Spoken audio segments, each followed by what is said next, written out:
हम जिस समय में जी रहे हैं उसमें डर और आशाहीनता सबसे बड़ी चुनौती है। हम डर पर विश्वास से और आशाहीनता पर धीरज से विजय पाते हैं। हम परमेश्वर की राह देखने के द्वारा भीतरी मनुष्यत्व में बल पाते हैं।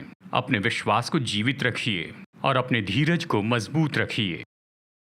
तो आज मैं व्यक्तिगत रूप में आपसे बातें करना चाहता हूँ। व्यक्तिगत रूप में, और अगले हफ्ते हम चर्चा करेंगे कि समाज के रूप में हम क्या कर सकते हैं, समूह के रूप में क्या करेंगे। यानी देखिए, ये दो ऐसी चीज़ है जिस पर जोर दिया गया है।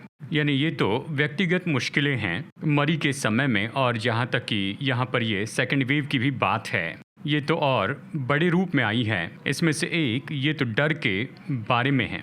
देखिए, जब हम यहाँ आसपास देखते हैं तो ये सन 2020 से अलग बात है।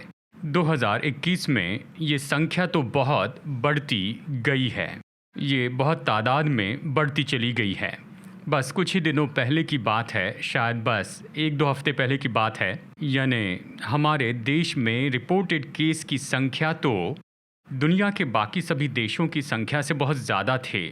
ये घमंड की बात तो नहीं है, परंतु ये तो सच्चाई है कि ये जो वायरस है कैसे एक से दूसरे को फैलते जा रहा है इस दूसरी वेव में। और ऐसे बहुत से लोग हैं जो हमारे करीबी हैं, यानी शायद कुछ परिवार या फिर करीबी मित्रगण, वो इससे प्रभावित हुए हैं और इसे हम हर जगह देख रहे हैं। यहाँ तक कि हम जैसे सोचते हैं ये उससे भी ज़्यादा करीब हैं।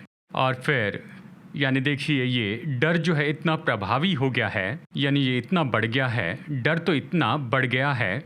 और कुछ लोग तो इसके कारण ऐसी दशा में पहुंच गए जहां वो बहुत चिंता और परेशान हो गए हैं, और ये निरंतर उनके मन में इस तरह घूमते रहता है। तो ये एक बड़ी चुनौती है जिसे हम हर जगह पर देखते जा रहे हैं। फिर दूसरी चीज़ तो अवश्य ही ये आशाहीनता महसूस करना है, व्याकुल होना या बहुत परेशान हो जाना। किसी तरह से लड़ने की जो इच्छा है वह बाकी नहीं रही। निश्चय ही एक देश के रूप में हम इसमें से होकर गए। सन 2020 में पहली वेव से हमने ठान लिया था कि हम इससे बाहर आएंगे, हमने ठान लिया था कि हम इससे लड़ेंगे। लेकिन अब इस दूसरी वेव में यहाँ पर आशाहीनता महसूस करते हैं। और बहुत से लोग, खास करके जो लोग वर्किंग क्लास में हैं, लेबर क्लास में हैं, इसके कारण ऐसा हुआ कि ये जो लोग थे ये बेरोज़गार हो गए और जीविका का जो माध्यम था वो भी फिर से हटा दिया गया, और इसके कारण आशाहीनता उनमें आ गई। शायद हमें देखने वाले लोगों पर इसने कुछ असर डाला होगा, और इसलिए मैं इन दो बातों के बारे में बताना चाहता हूँ। वो है डर और आशाहीनता। तो हम कैसे विश्वासी के रूप में, देखिए मैं व्यक्तिगत रूप में कह रहा हूँ कि कैसे हम विश्वासी के नाते इस पर जयवंत हो और इसके ऊपर जिए। हम इसका इनकार नहीं कर रहे हैं, हम ये नहीं कह रहे कि ये नहीं है, हाँ ये है, हम सब ने इसका सामना किया है।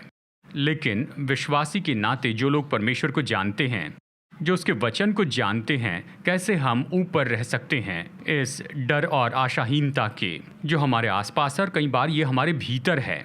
हम भी इससे लड़ते जा रहे हैं, लेकिन हम कैसे इस पर जयवंत हो जाएं। अब मैं शुरू में ही आपको ये बताना चाहता हूँ और इसके बाद में से हम विवरण से देखेंगे। और जैसे हम इन संदेशों में आगे बढ़ते जाएंगे, हमें ऐसे लोग होना है जो विश्वास के लोग हों और धीरज वाले हों। विश्वास और धीरज, देखिए कुछ समय तक मैं आपको बताऊंगा इन दोनों स्वभाव गुणों के बारे में, हमें इनमें चलना होगा। अब हमने विश्वास के बारे में बहुत कुछ सीखा है। यहाँ पर ऑल पीपल्स चर्च में हम हमेशा बताते हैं, हम बार बार इस विषय में वापस आते हैं और सिखाते हैं कि परमेश्वर पर विश्वास में चलते जाएं, उसके वचन में विश्वास रखें। लेकिन देखिए, विश्वास तो वो सामर्थी एंटीडोट है डर के लिए। यानी डर और विश्वास तो एक दूसरे के विरोधी हैं। अगर मैं विश्वास में नहीं हूँ तो ये हो सकता है कि मैंने अपने जीवन में डर आने दिया, या मैं इसे इस तरह से कह सकता हूँ कि यदि डर को जीवन से बाहर निकालना है तो मुझे जानबूझकर परमेश्वर के साथ विश्वास में चलना होगा। अब परमेश्वर में विश्वास, परमेश्वर में और उसके वचन में विश्वास करना, ये छठी ज्ञानेंद्रिय है। ये तो निश्चय बहुत बढ़कर है उन स्वाभाविक 5 ज्ञानेंद्रियों से बढ़कर। इसका मतलब मैं स्वाभाविक से बाहर जा रहा हूँ। और मैं अपना आधारित रहना और विश्वास परमेश्वर पर रखता हूँ, उसके वचन के आधार पर। देखिए, परमेश्वर और जो सच्चाई उसने हमें दी है ये स्वाभाविक के बहुत ऊपर है, और इसलिए बाइबल विश्वास के बारे में हमें सिखाती है। इब्रानियों 11 में वचन 1 में कि विश्वास ये तो अनदेखी वस्तुओं का प्रमाण है, और ये तो उसकी वास्तविकता की सहमति होती है।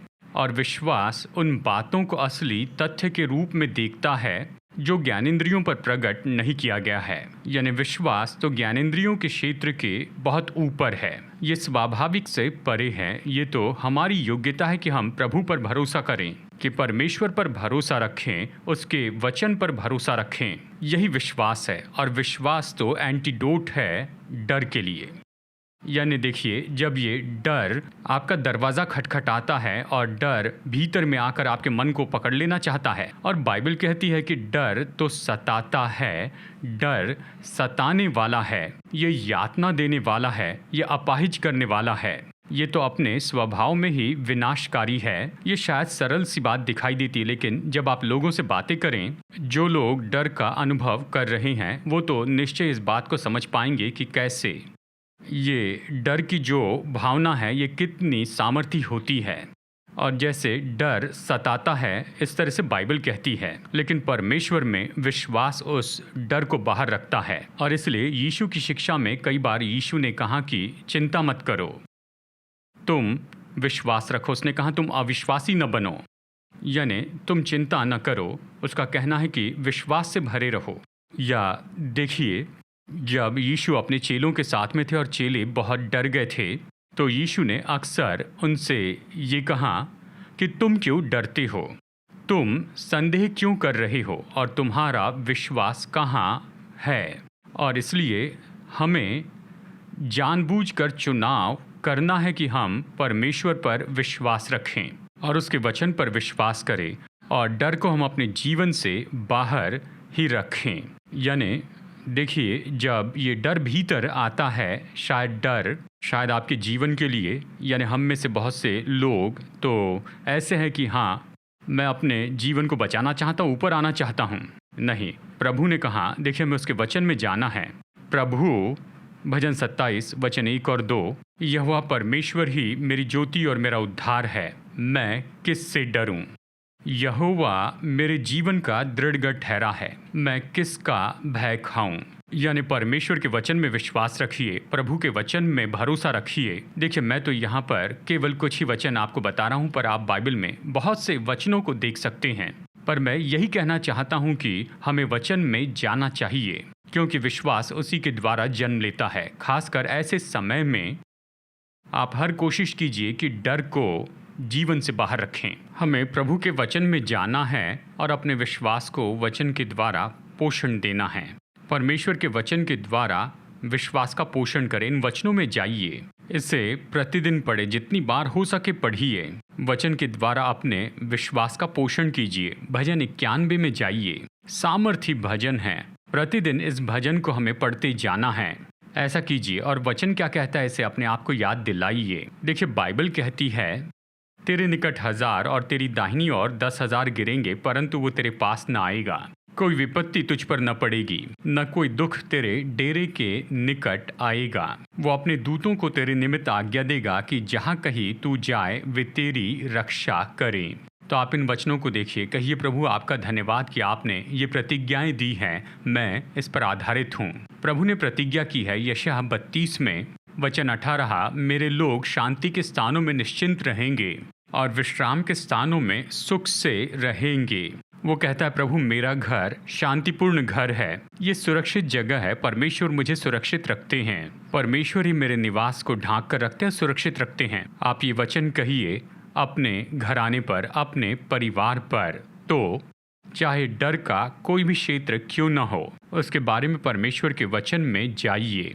कई बार हम तो भविष्य के बारे में डरते हैं, यानी मेरा भविष्य किस तरह का होगा। यानी देखिए, हम तो होकर गए हैं ऐसे बहुत से बदलाव से हमारे इस पिछले साल में और इस साल में भी। मेरा भविष्य किस तरह का होगा, इसलिए आपको प्रभु वचन में वापस जाना होगा। और याद रखिए कि परमेश्वर ने क्या कहा। परमेश्वर ने यिर्मयाह 29:11 में अपने लोगों से कहा, जो कल्पनाएं मैं तुम्हारे विषय में करता हूँ उन्हें मैं जानता हूँ, वे हानि की नहीं वरन कुशल ही की हैं, और अंत में तुम्हारी आशा पूरी करूँगा। यानी जब ये आपके भविष्य के बारे में डर के विचार आते हैं कि आप कहाँ पर जाएंगे, आपके साथ में क्या होगा, आप वचन घोषित कीजिए और कहिए, जैसे कि भजन संहिता अध्याय 32 वचन 8 में उसने कहा, जिस मार्ग में तुझे चलना होगा उसमें तेरी अगुवाई करूँगा और मैं तुझ पर कृपा दृष्टि रखूँगा।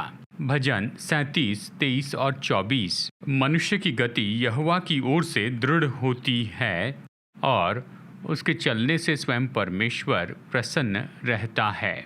आप अपने विश्वास को इस तरह से ऐसी प्रतिज्ञाओं से भोजन दीजिए। जिस किसी क्षेत्र में ये डर आपके मन और आपकी भावनाओं पर खटखटाता है, तो वचन लीजिए और वचन के द्वारा अपने दिल में विश्वास बढ़ाइए। तो आप विश्वास के व्यक्ति हो जाइए ताकि डर पर जयवंत हो जाएं, और मकसद के साथ अपने विश्वास को पोषण दीजिए। साथ ही विश्वास में चलने का भाग है कि अपने मन को नया बनाएं। और फिर से मैं कह दूं कि हम में से बहुत से लोगों के लिए परिचित थीम है, हमने इसके बारे में बहुत सी शिक्षा सुनी है कि अपने मन को कैसे नया बनाएं। अपने मन को नया बनाने का मतलब यह है कि हम चुनाव करते हैं कि हम परमेश्वर के मार्ग, उसके विचार के अनुसार सोचें, संसार के विचार और मार्गों के बजाय। तो आप अपना मन नया बनाते हैं।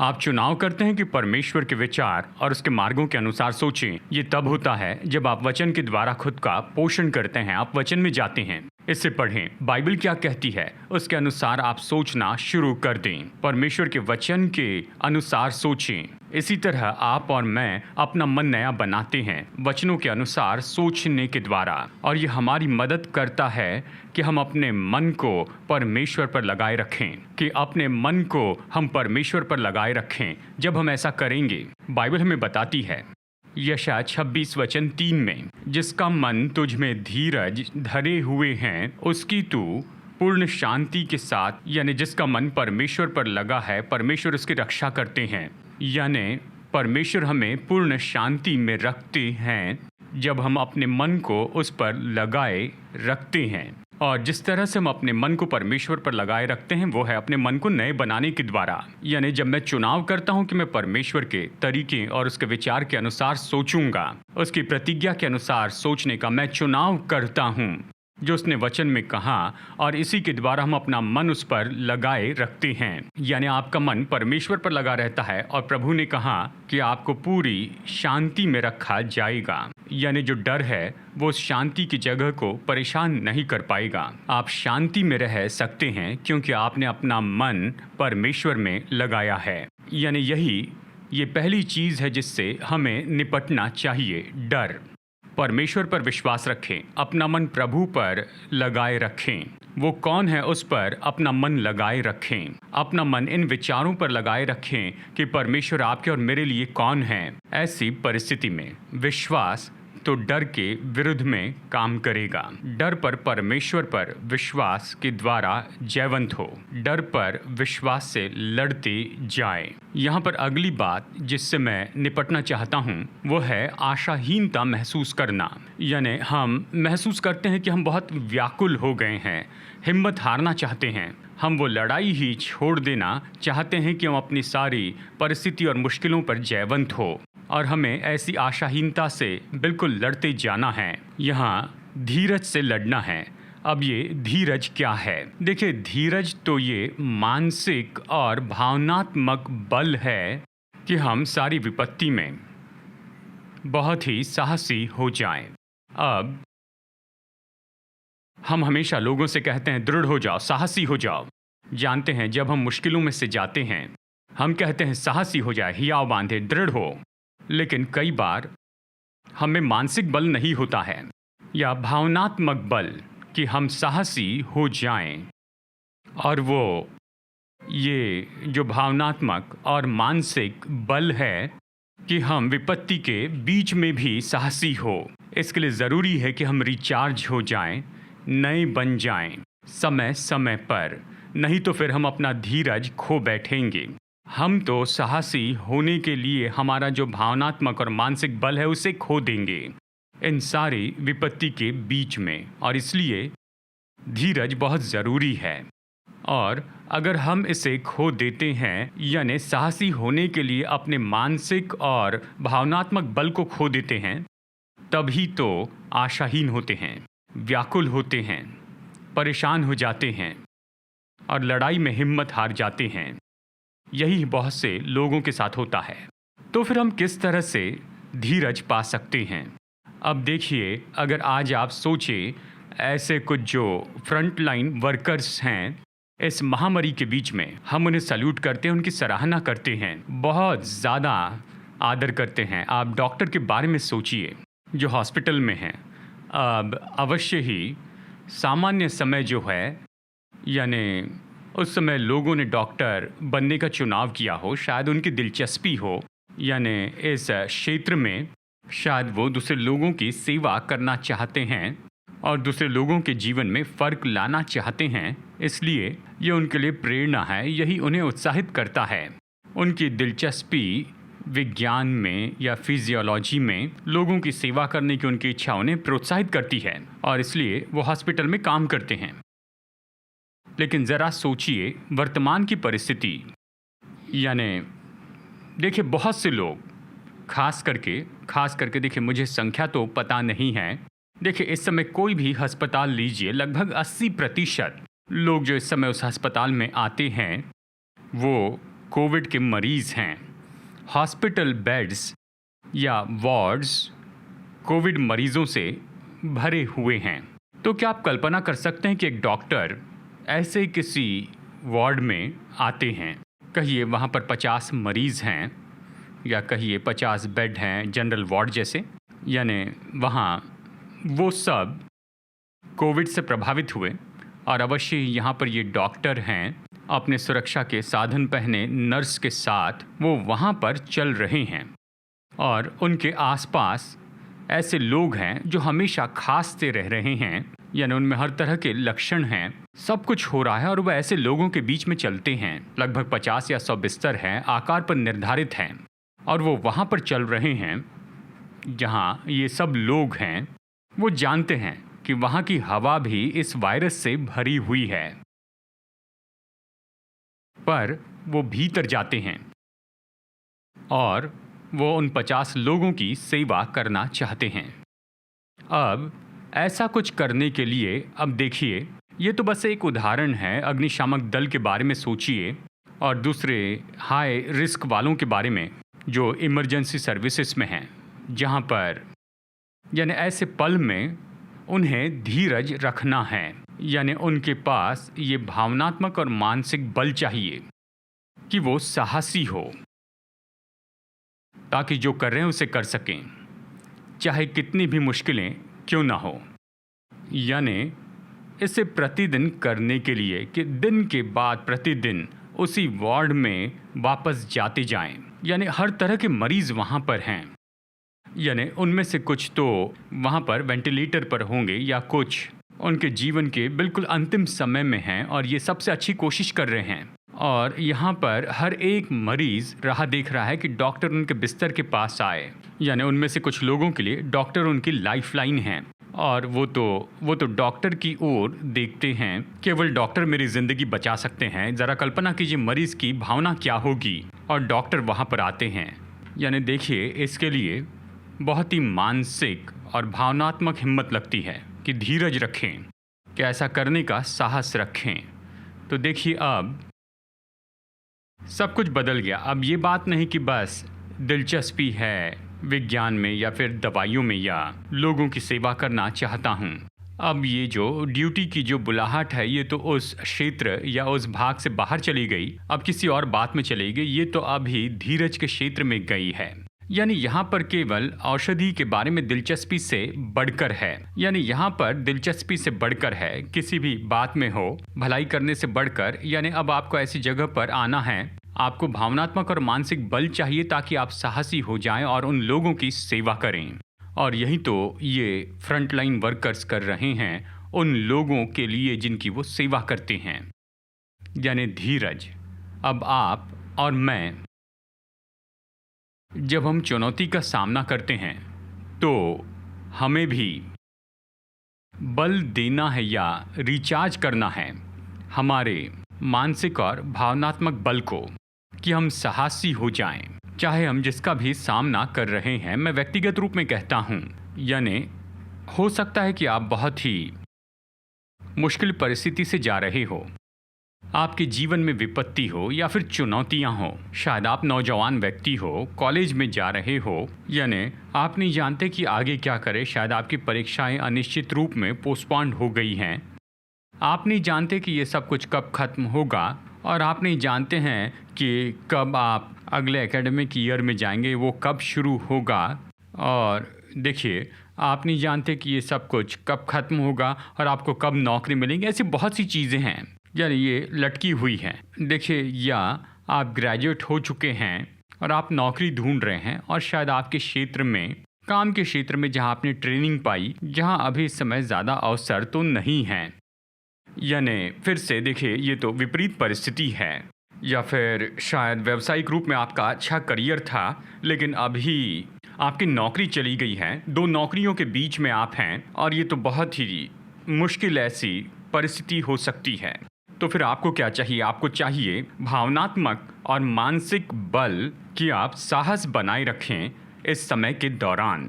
तो मैं यही बताना चाहता हूं कि हम विश्वासी के नाते रिचार्ज होकर अपने धीरज को कैसे ऊपर रख सकते हैं, बलवंत हो सकते हैं, कैसे हम मेंटेन कर सकते हैं, भावनात्मक और मानसिक बल को कैसे बनाए रखें, वो भी ऐसे मुश्किल समय के दौरान। देखिए, मैं यहाँ सभी विश्वासियों से कह रहा हूँ, मैं दो बातें बताना चाहता हूँ। नंबर एक, परमेश्वर की राह देखना धीरज बढ़ाता है।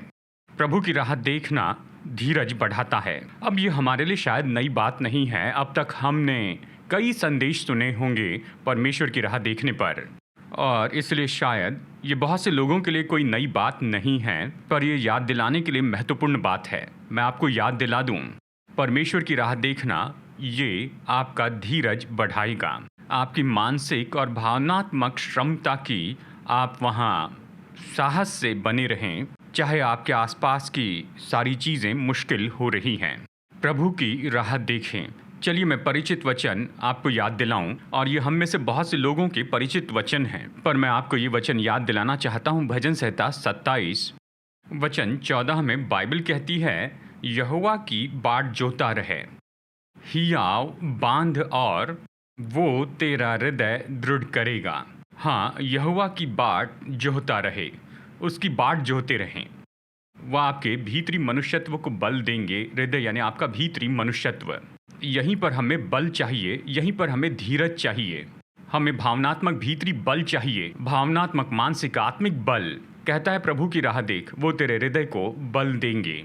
हमें उस जगह पर जाना और कहना है कि परमेश्वर, मैं आपके पास में आता हूँ, क्योंकि आप ही मेरे बल के एकमात्र स्रोत हैं अभी इस समय, और मुझे इस मानसिक और भावनात्मक बल की ज़रूरत है कि मैं साहसी बना रहूं और किसी तरह आशाहीनता में हारूं नहीं, व्याकुल होकर जीवन को न छोड़ दूं। नहीं नहीं नहीं, मुझे बल चाहिए, मुझे साहस चाहिए कि मैं साहसी बना रहूं। मुझे इसकी ज़रूरत है, मैं इसे केवल आप में पा सकता हूं, इसलिए मैं आपकी राह देखता हूं। यशायाह अध्याय 40 का ये परिचित वचन हमें याद है, वचन 28 से 31 तक। जानते हैं, यहाँ बाइबल कहती है, क्या तुम नहीं जानते, क्या तुमने नहीं सुना, यहोवा जो सनातन परमेश्वर और पृथ्वी भर का सृजनहार है, वो न थकता और न श्रमित होता है, उसकी बुद्धि तो अगम है। कहता है प्रभु की ओर देखो, वो अनंत काल का परमेश्वर है, वो सृष्टिकर्ता परमेश्वर है, वो तो स्रोत है, कभी न खत्म होने वाला असीमित बल का स्रोत है। कहता है प्रभु को जान। और फिर वो आगे कहता है वचन 29, ये परमेश्वर जो कि स्रोत है, कभी न खत्म होने वाले असीमित सामर्थ का। वचन 29, वो थके हुओं को बल देता है, और जो शक्तिहीन हैं उन्हें बहुत सामर्थ वो देता है। वही बल देता है, वही सामर्थ देता है। अब ज़रा सोचिए, आइए से फिर कहते हैं, वही बल देता है, वही सामर्थ देता है। ये अनंत काल का परमेश्वर, यही तो सृष्टिकर्ता परमेश्वर है। ये परमेश्वर जिसका सामर्थ और बल कभी घटता नहीं है। ये परमेश्वर जो सामर्थ और बल का असीमित स्रोत है, वही सामर्थ देता है, वही बल देता है। वहीं पर हमें जाना चाहिए कि हम अपना साहस वहाँ पर बढ़ाएं, कि हम अपनी भीतरी क्षमता बढ़ाते जाएं, भीतरी बल बढ़ाएं, कि हम साहसी हो जाएं। ऐसे मुश्किल समयों में हम उस स्रोत के पास जाएं। परमेश्वर ही इस महान और असीमित सामर्थ्य का स्रोत है। हम उसकी बाट जोहने के द्वारा ऐसा करते हैं। अब देखिए राह देखना। अब चलिए प्रभु की राह देखने के बारे में आपको बताऊं। वचन 30 में ये कहता है, तरुण तो थकते और श्रमित हो जाते हैं और जवान ठोकर खाकर गिर जाते हैं। यानी ऐसे लोग, हम सोचते हैं ये तो बहुत ही बलवान हैं, वो तक नीचे घटते जा रहे हैं और उनका भी सम्मान घटते जा रहा है और उनका भी साहस टूटते जा रहा है। जब आसपास देखिए यही हो रहा है हमारे पूरी दुनिया में। लेकिन बाइबल वचन 31 में कहती है, परंतु जो यहोवा की बाट जोहते हैं वे नया बल प्राप्त करते जाएंगे। वे उकाबों के समान उड़ेंगे, वे दौड़ेंगे और श्रमित न होंगे, वे चलेंगे और थकित न होंगे। तो ये कहता है जब प्रभु की बाट जोहते हैं तो वो जो बल देता है, वो जो सामर्थ देता है, वो जो सामर्थ बढ़ाता है, वो उसे आपके जीवन में उंडेलता है। ये ऐसा है कि आप आकर राह देखते हैं। ये ऐसा है जैसे आप अपने फ़ोन को प्लग करते हैं चार्जिंग करने के लिए। आपको उसे वहाँ छोड़ना पड़ता है, कुछ समय के लिए उसे वहाँ रखना पड़ता है ताकि वो रिचार्ज हो जाए। और हमें भी बिल्कुल ऐसे ही करना है। हमें वहाँ पर जाना है, वहीं पर रहना है कि हम अपना बल नया बनाएं। हमें राह देखना है, वहाँ पर रुके रहना है और तभी हम बल पाते हैं। देखिए प्रभु की राह देखने के लिए एक बहुत ही सुंदर उदाहरण है। ये तो इस परिचित कहानी में है मरियम और मार्था की, जिसे हम पाते हैं लूका अध्याय 10 वचन 38 से 42 तक। हम इस कहानी से बहुत ही परिचित हैं, पर मैं इस कहानी को यहाँ पर पढ़ना चाहता हूँ और कुछ बातें आपको बताना चाहता हूँ कि प्रभु की राह देखें।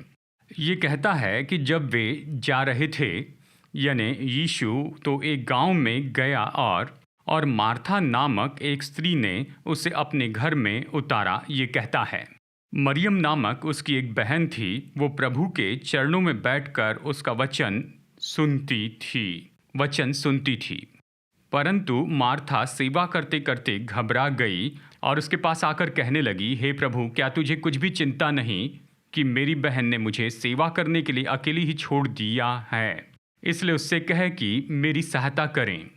प्रभु ने उसे उत्तर दिया, मार्था, हे मार्था, तू बहुत बातों के लिए चिंता करती और घबराती है, परंतु एक बात अवश्य है और उस उत्तम भाग को मरियम ने चुन लिया है जो उससे छीना न जाएगा।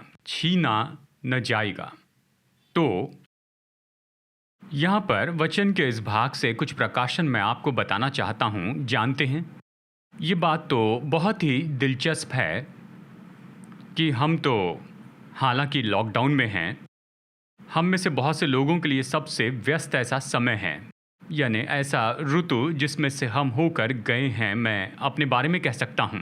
यानी देखिए लगभग 1 साल से भी ज़्यादा समय से हम तो घर से ही काम कर रहे हैं। बस केवल कुछ समय के लिए हम ऑफिस में गए थे, लेकिन ज़्यादा समय हम घर से काम कर रहे हैं। लेकिन ये तो साथ में बहुत ही व्यस्त ऐसा समय है, यानी काम करने के लिए हमने बहुत से नए नए तरीके अपनाए हैं। और ये ऐसा है कि जैसे काम करने का जो समय है उसकी कोई भी सीमा नहीं है। यानी पहले घर से ऑफिस जाते थे और फिर ऑफिस से काम करके घर लौट कर आते थे, लेकिन यहाँ घर से काम कर रहे हैं और ऐसे लगता है कि समय की कोई सीमा नहीं है। ये जो काम है यह आपके पूरे दिन को ऐसे ही खा जाता है और जीवन पर प्रभाव डालता है। समय चले जाता है और ऐसी कई बातों के द्वारा हमारा ध्यान भटक सकता है। और ऐसे बहुत से प्रकाशन हैं जो मैं आपको प्रभु की बाट जोहने के बारे में बताना चाहता हूँ। मरियम ने जो किया ये हमारे लिए बहुत सुंदर उदाहरण है कि प्रभु की बाट जोहना यानी क्या है। जानते हैं, चलिए मैं 7 वाक्यों में इसे आपको समझाकर बताता हूँ। नंबर 1 वचन 39 से, बाट जोहने में देखिए बैठकर सुनना जुड़ा होता है। बाट जोहने में क्या जुड़ा है? खैर, प्रभु की बाट जोहना, यही तो हम कह रहे हैं।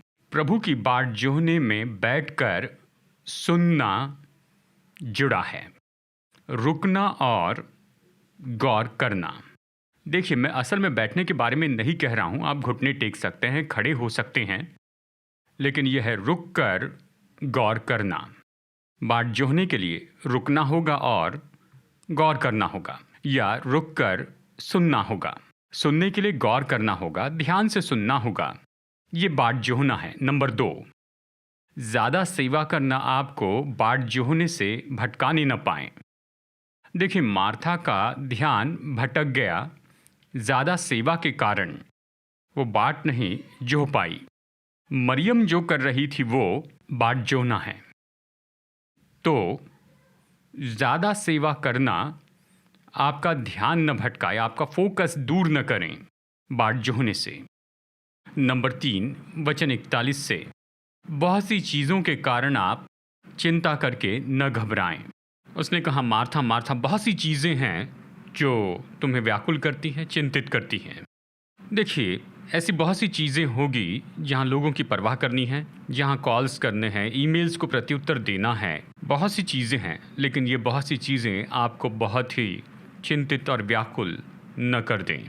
अब अच्छा है कि सही समय में उसकी ओर ध्यान दें, लेकिन हमें बाट जोहना है। नंबर 4, उसकी बाट जोहना, यही एक बात को आप मुख्य बात बनाए रहें। इस एक बात को रखिए, ये मुख्य बात क्या है अपने जीवन में, उसकी बाट जोहें। अपने जीवन में इसे मुख्य रखें कि उसकी बाट जोहते रहें आपके जीवन में। यही मरियम ने किया। वो बस यीशु के चरणों पर बैठी रही। उसने अपना ध्यान भटकने नहीं दिया, ना वो व्याकुल हुई, ना ही चिंतित हुई। चाहे सेवा की बात हो या फिर दूसरी बात हो, वो राह देखते रही। 5वीं बात कि उत्तम भाग चुन लें। परमेश्वर की बाट जोहना अच्छा भाग है, क्योंकि तभी तो उसका बल, उसकी सामर्थ हमारे जीवन में बहती है, और तभी आप उसके सामर्थ के स्रोत में जुड़ जाते हैं। अगर फ़ोन चार्जिंग पर नहीं लगाएंगे तो फिर बैटरी चार्ज नहीं होगी, ये काम नहीं करेगा। जो करना चाहिए वो नहीं कर पाएगा। इसमें शायद अच्छे ऐप हो या अच्छे फीचर्स हों, लेकिन अगर बैटरी चार्ज नहीं है तो कुछ नहीं कर सकते। राह देखना, ये वो एक बात है जिसे आप नंबर 1 बात बनाइए। नंबर 5, उत्तम भाग चुन लें। बाट जोहना चुनाव है। यीशु ने कहा, मरियम ने उत्तम भाग चुन लिया है। उसने बाट जोहना चुन लिया। कई बार हमें बाट जोहना चुनना पड़ता है। हमें चुनना पड़ता है कि हम रुक कर फोकस करें। इसका मतलब जानबूझकर ये कहना है कि समय से समय तक सब बंद रहेगा, मेरा फ़ोन बंद रहेगा, मैं बाट जोहना चुनता हूँ। तो उसने मरियम जैसे बाट जोहने का चुनाव किया। और नंबर 6, जब मार्था ने कहा, प्रभु मरियम को यहाँ भेज, तो उसने ये नहीं कहा, मरियम उठो जाकर मदद करो। उसने ऐसा नहीं किया, लेकिन उसने इसे मुड़कर इस तरह से कहा, इसने जो चुना है उसे मैं दूर नहीं करूँगा। मतलब यीशु कभी आपको दूर नहीं करेंगे कि उसकी सेवा के लिए आप उसकी बाट जोहते रहें। वो जानते हैं बाट जोहना कितना महत्वपूर्ण है। वो हमें अपनी ओर लेकर आते हैं कि हम उसकी बाट जोहें, और वो जानते हैं कि सेवा अपने आप बहती चली जाएगी। तो यीशु उसकी बाट जोहने से आपको दूर नहीं करते कि उसकी सेवा करें। वो आपको लेकर आते हैं कि आप उसकी बाट जोहें और अंत में उसकी सेवा करना। अवश्य ही ये महत्वपूर्ण है। सेवा करना तो बाट जोहने के बाद आती है। मैं जानता हूँ कि यीशु वहाँ पर थे उस समय के अंत में। जो कुछ उसे बोलना था वो बोलने के बाद मैं जानता हूँ उन्होंने उसे भोजन दिया, उसने भोजन किया और खुद को ताजगी दी, यानी सेवा करने का भाग वहाँ था। लेकिन ये राह देखने के समय के बाद हुआ। तो सेवा करना राह देखने के बाद होता है। तो यहाँ इन बातों को समझ लीजिए बाट जोहने के बारे में, क्योंकि जैसे आप प्रभु की बाट जोहते हैं तो आप अपना साहस बढ़ाते हैं। और साथ ही मैं बताना चाहता हूँ, परमेश्वर में अपने उद्देश्य को जानने से आपका साहस बढ़ता है। जब आप उद्देश्य के बारे में स्पष्ट होते हैं, ये आपको प्रोत्साहित करता है, ये आपको मानसिक और भावनात्मक बल देता है कि साहसी बने रहें। यूहन्ना 12:27 में यीशु ने कहा, यानी यह ऐसा पल था जहाँ यीशु थोड़ी दूर पर गए थे, यानी गत्समनी के बाग में, और फिर वहाँ से क्रूस पे जाने वाले थे। और उस पल उसने कहा अब मेरा जी व्याकुल है, इसलिए अब मैं क्या कहूँ? हे पिता, मुझे इस घड़ी से बचा। फिर वो कहते हैं, नहीं, क्योंकि मैं इसी कारण इस घड़ी को पहुँचा हूँ। यीशु क्या कह रहे थे? उन्होंने कहा कि मैं इसी उद्देश्य के लिए आया हूँ। यानी परमेश्वर ने अपने उद्देश्य को जानना आपका साहस बढ़ा सकता है। जब आप जानते हैं परमेश्वर में आपका उद्देश्य क्या है, यह आपको मानसिक और भावनात्मक बल देता है। ये उद्देश्य को जान लेना आप में भावनात्मक बल बढ़ाता है, साहस बढ़ाता है। इसलिए यीशु ने यहाँ पर इस तरह कहा, मैं इसी उद्देश्य के लिए आया हूँ, इसी उद्देश्य के लिए मैं यहाँ पर हूँ। हालांकि जिसमें वो प्रवेश करने वाले थे वो इतना परेशान करने वाला था, ये भावनात्मक रूप में शक्तिहीन करने वाला था। फिर भी कहते हैं, मुझे अपना उद्देश्य पूरा करना है। इब्रानियों का लेखक कहता है, उस आनंद के लिए जो उसके आगे धरा था, उसने क्रूस का दुख सहा।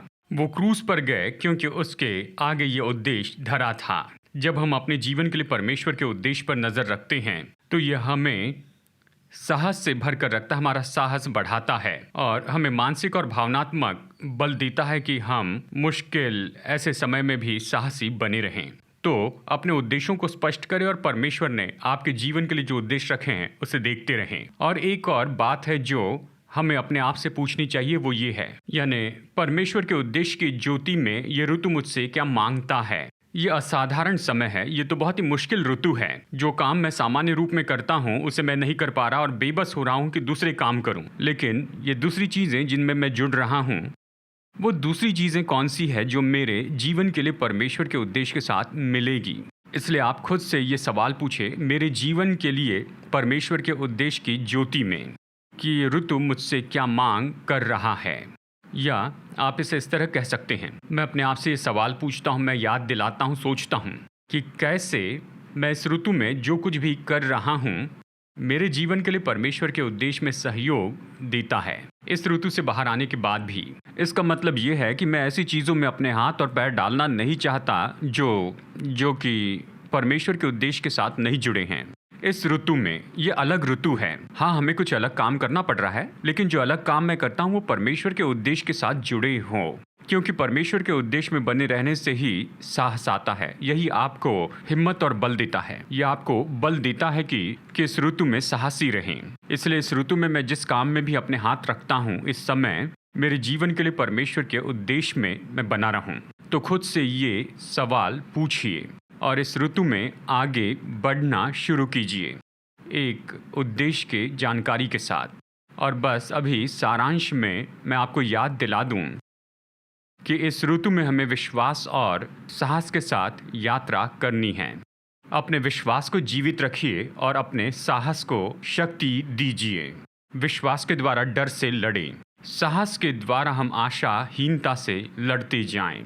विश्वास को पोषण देने के लिए वचन का भोजन करें। अपने मन को नया बनाएं कि आप शांति की जगह पर बने रहें और साथ ही आप यहाँ परमेश्वर की बाट जोहना यहाँ पर सीख लें कि अपने साहस को ऊर्जा से भरे रखिए और आपके जीवन के लिए परमेश्वर के उद्देश्य पर गौर करते जाएं ताकि आपका जो साहस है वो सामर्थ पाता चला जाए। आइए इस ऋतु में हम आगे बढ़ें विश्वास और साहस के द्वारा। आइए प्रार्थना करते हैं। मैं खास प्रार्थना करना चाहता हूँ हम में से हर एक के जीवन के लिए।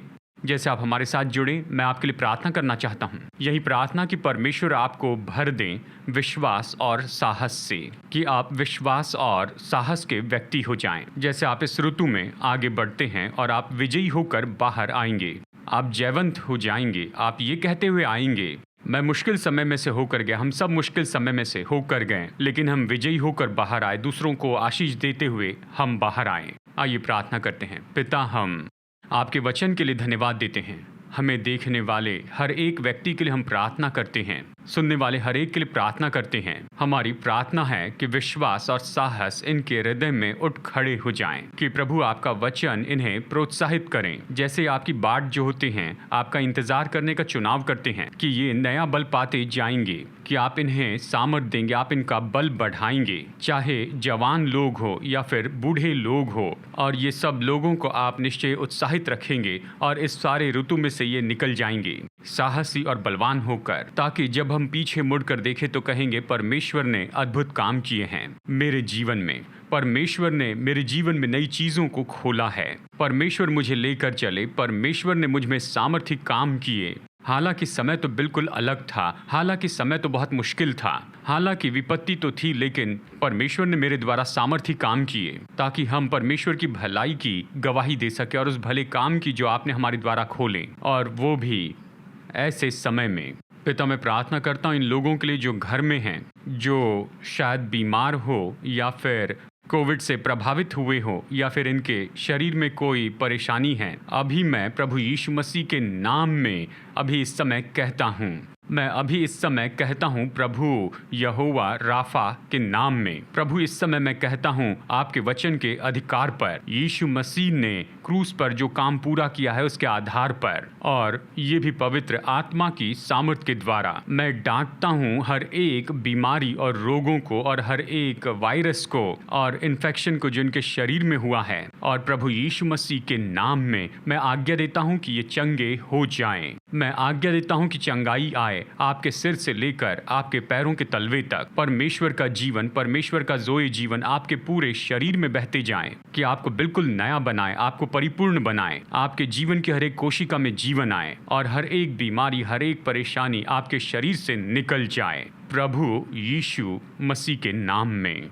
पिता, मैं प्रार्थना करता हूँ कि आपके स्पर्श का अनुभव करें और बहुत से लोग गवाही दें कि इनके जीवन में आपकी भलाई है। पिता, हम ऐसा करने के लिए आपको धन्यवाद देते हैं। धन्यवाद देते हैं कि आपने अपने लोगों की सेवा की। धन्यवाद देते हैं कि आपने इनके जीवन में अपनी भलाई दिखाई। हम आपको धन्यवाद देते हैं, स्तुति देते हैं, यीशु मसीह के नाम में।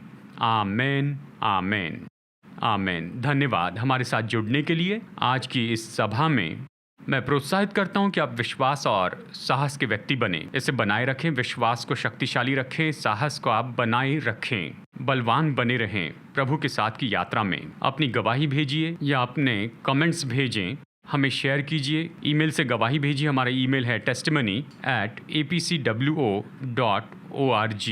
हमारे साथ जुड़ने के लिए धन्यवाद और परमेश्वर आपको बहुतायत से आशीष दे। हमारे प्रभु यीशु मसीह का अनुग्रह और हमारे स्वर्गीय पिता परमेश्वर का प्रेम और उसकी पवित्र आत्मा की मधुर संगति आपके साथ हो हमेशा के लिए, यीशु के नाम में। संदेश सुनने के लिए धन्यवाद। भरोसा करते हैं कि संदेश आपके लिए आशीष रहा। मुफ्त के स्रोत पाने के लिए, जिनमें है सरमन नोट्स और पब्लिकेशन, पाने के लिए विजिट करें apcwo.org पर। बैंगलोर के एपीसी बाइबल कॉलेज की जानकारी पाने के लिए विजिट कीजिए apcbiblecollege.org पर। याद रखिए, all peoples church Bangalore app download कीजिए ऐप या गूगल प्ले स्टोर से।